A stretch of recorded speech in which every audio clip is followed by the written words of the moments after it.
Log on, tune in, find out. Another good idea from Cambridge. Talk to us about new methods for identifying fast evolving sites in the line sequence data. Thank you very much. The motivation behind what I'm going to talk today is really that there's a lot of evidence that rate heterogeneity across sites may bias phylogenetic estimates. And there's also that especially the fast evolving sites that we have in sequence data are more likely than the slow evolving sites to really have lost what is called the historical signal. That is, the signal that emerges in sequence data as a consequence of the order and timing of different divergence events during evolutionary history. If we ignore these two issues, we may not actually be able to identify the true and usually unknown phylogenetic tree. And so one of the things that I would like to do is that I'd like to see whether we can find a way in which we can improve this situation here. Many people have already chosen to improve it by simply saying, okay, I, for example, do a phylogenetic analysis. I get low bootstrap values on my tree, so I just sequence another set of genes and keep on doing that until I have such a long alignment that I get pretty much 100% bootstrap values on all the edges. That's all very well, but there are actually quite a lot of people who just want to do a phylogeny on a single gene. And if you want to do a phylogeny on a single gene just to understand the evolutionary history of, for example, esterases, well, then you can't actually extend the data in that manner, and you have to find another way of doing it.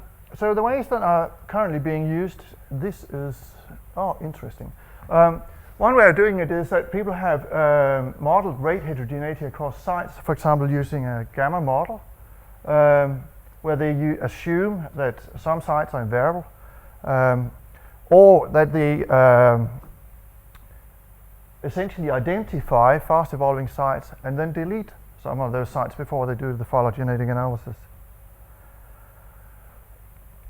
Some of those belonging to the second part here, which are what I called, what's now in blackened out or whitened out, so to speak, is the first lot are really what I call tree-dependent comparative methods, and the second lot here are the tree-independent methods. And those tree-independent methods can be partitioned into what we call context-independent methods, where you estimate a proxy for the evolutionary rate of change for the variable sites, given the information that is present at that individual site only. But you also have what we call context-dependent sites or methods, and they are the ones where you estimate the proxy for the rate of change based on the variation that you have at variable sites given information that is available in all the other variable sites. Now, some of those methods, all of those methods, I have both limitations and advantages, and I'm going to show you some of those here. The question then that comes up that I consider the challenge is that can we actually identify a really simple, effective, tree-independent method of identifying fast evolving sites and thereby rank sites in an alignment according to how fast they may have been evolved, and then we can remove some of those sites and re-estimate the phylogeny. So what we chose to do here is we chose to just look at some metrics that apply specifically to parsimony informative sites. And the ones that we have I've chosen here are the first one, S-min, which is the minimum number of inferred substitutions. It's very similar to what Hanselmann and Martin published, I think, in 2001 or 2. The other one is the entropy calculated at a given site. That's one that we produced ourselves.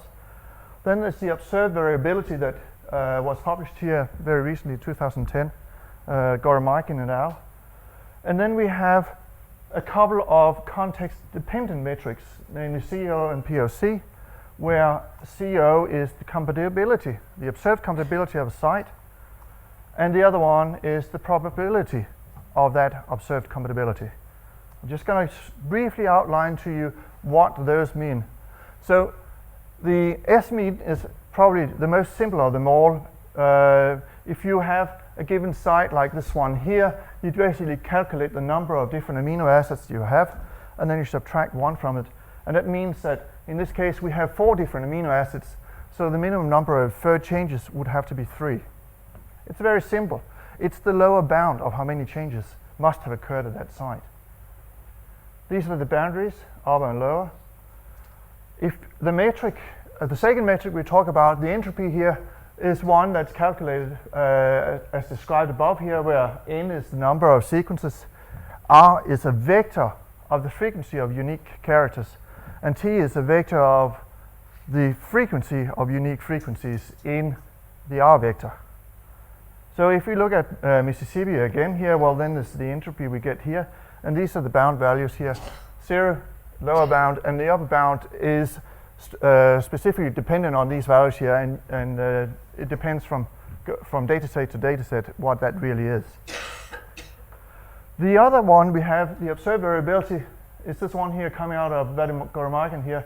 And basically what you do is you look right down through the column and see how many different changes you can obtain. You average over that. So in terms of Mississippi here, we have an observed variability of about 0.76. These are the bounds. Compatibility is a different one, context dependent here. So we have 3 compatible sites or parsimony informative sites here. And if we fit a tree to each of those, then we get these 3 trees for the first site, these ones here for the other 2 sites. If you compare the trees, you will see, for example, that that tree and that tree are identical to each other. This one is identical to that one there. So those 2 sites are X and Y are compatible with each other, and Y and Z are compatible with each other. On the grand scheme of things, we can basically create a compatibility plot, and what we are then interested in is the following here. If you have a site that is incompatible, then that technically speaking means that the 2 sites support different trees. And if you want them to support the same tree, you have to invoke at least one substitution in one or the other, or both of those sites, in order to actually fit those 2 sites onto the same tree. In other words, we have multiple substitutions occurring at the one or both of those sites. Now, that we can use again, because that's where the compatibility metric comes in here. Quite simply, small a, the number of compatible sites, and m is the number of sites that we compare. And that means that for the site X or site Y, we have a compatibility score of 1. And here are the bounds here.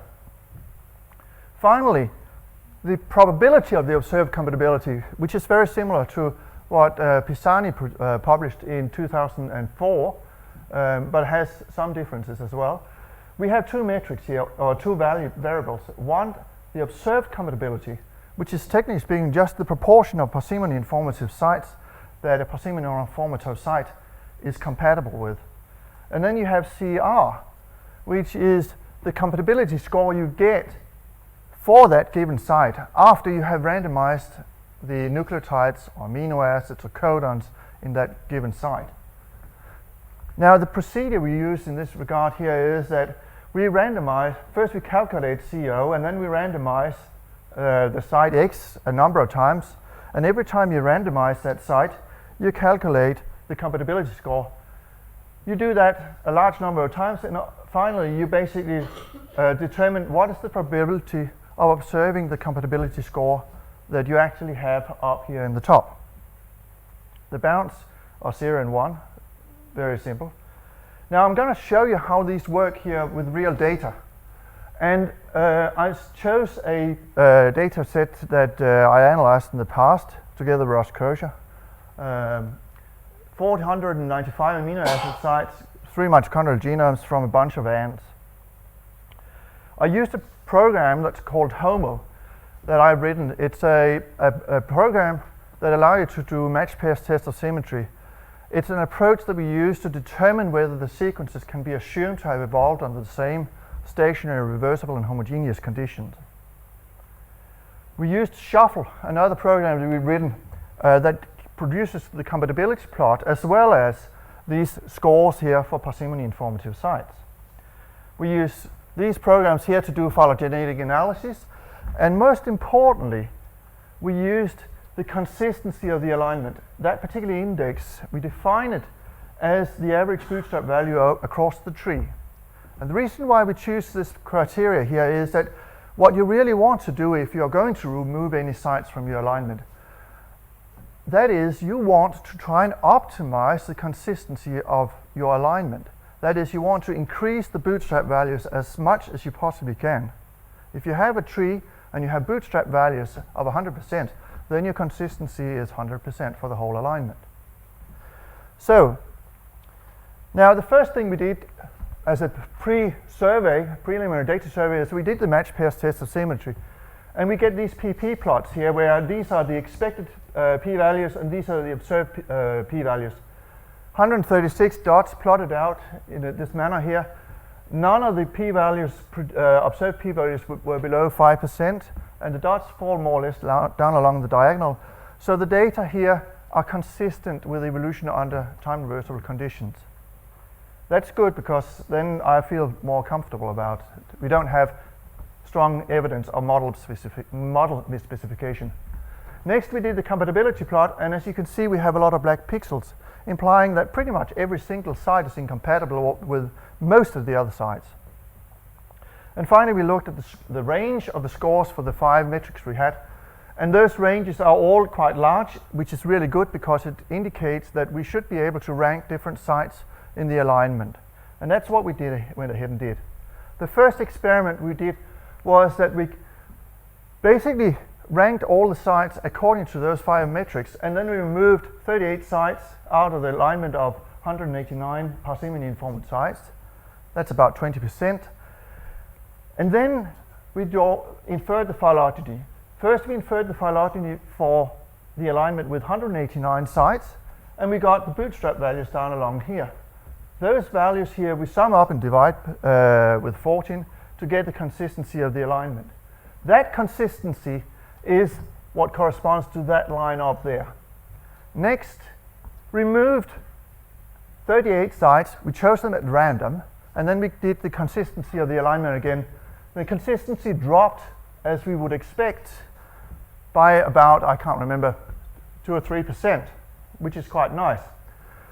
Then we removed 38 sites according to the S-mean score, and what we did was we chose the lowest ranked sites, or alternatively the highest ranked sites, and calculated the consistency.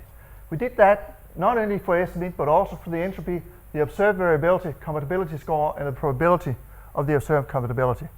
And one thing you notice here is that there's a great difference between these two values here. Removing the lowest ranked sites according to the S-mean produced a much higher consistency of the alignment than removing the highest ranked sites. The range here was much bigger than there, and there.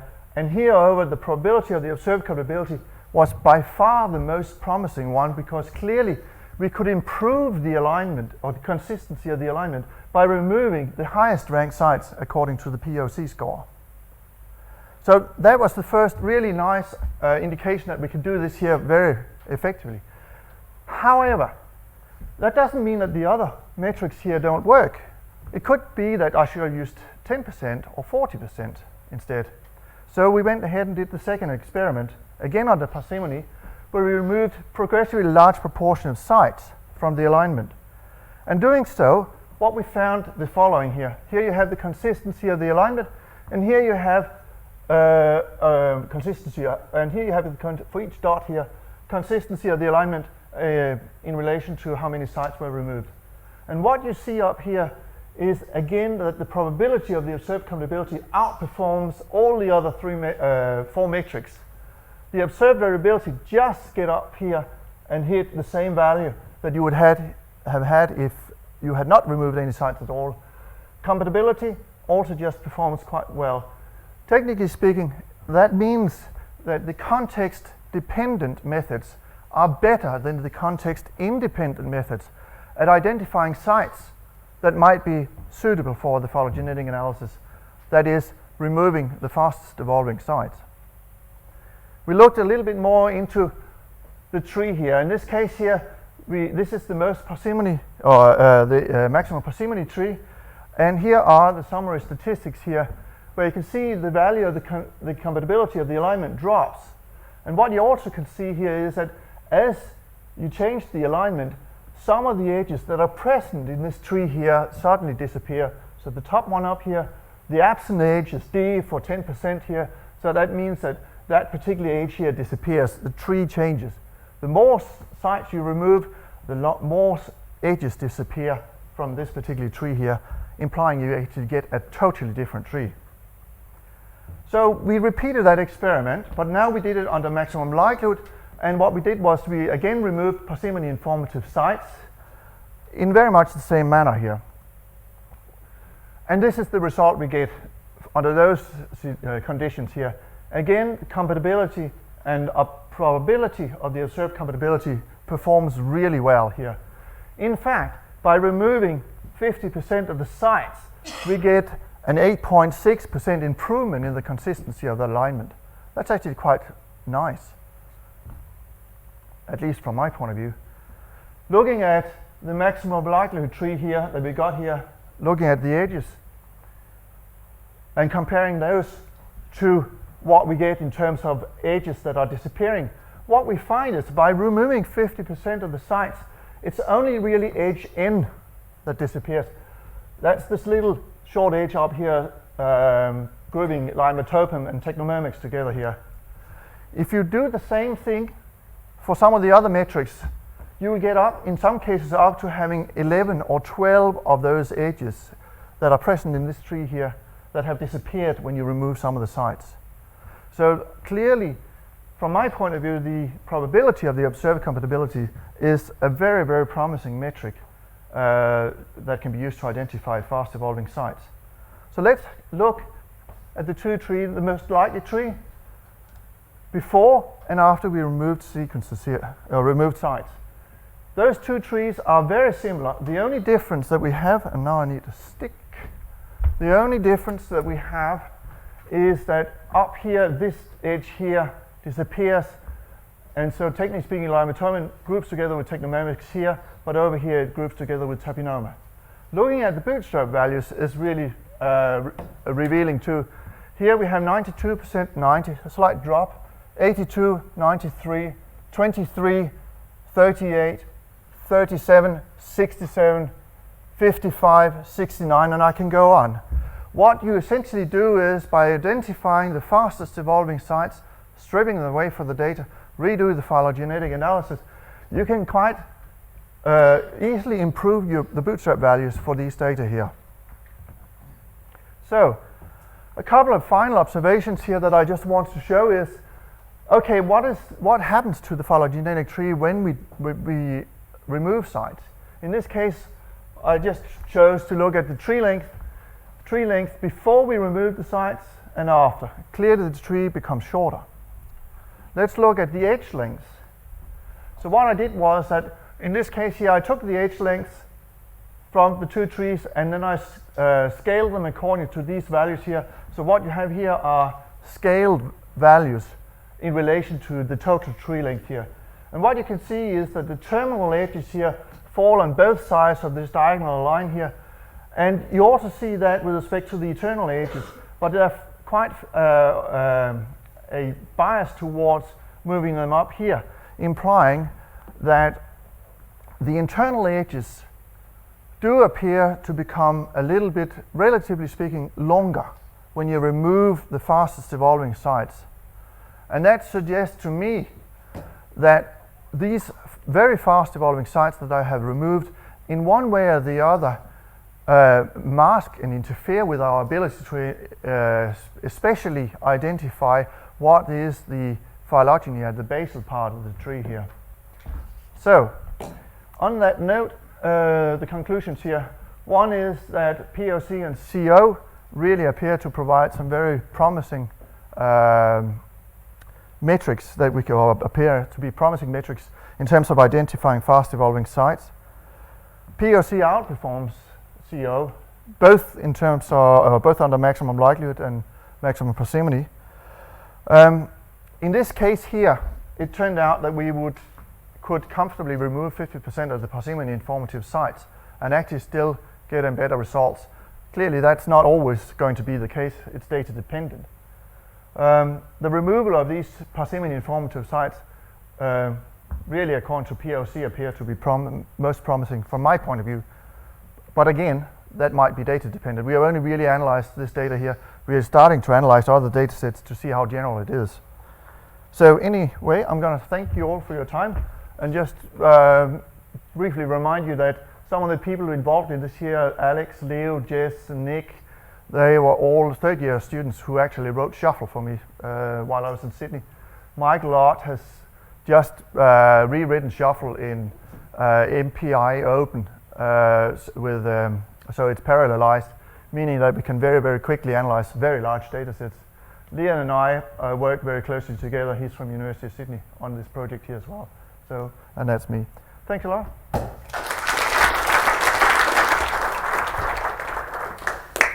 Questions?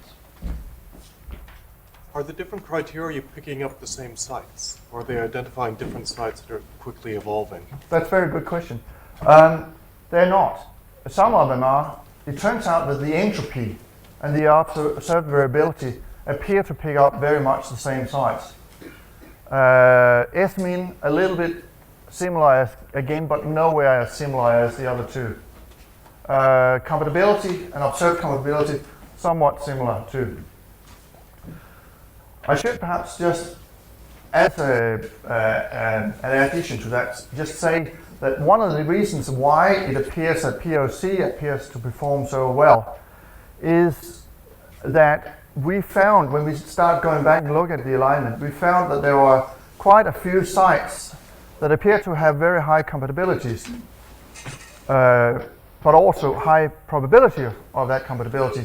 And when we looked at those sites, they turned out to be sites that really only had 2 different amino acids in those, whereas other sites that have, say, 4, 5, 6, or 7 amino acids, still parsimony formative sites, actually are far less likely to actually have the compatibility that you observed.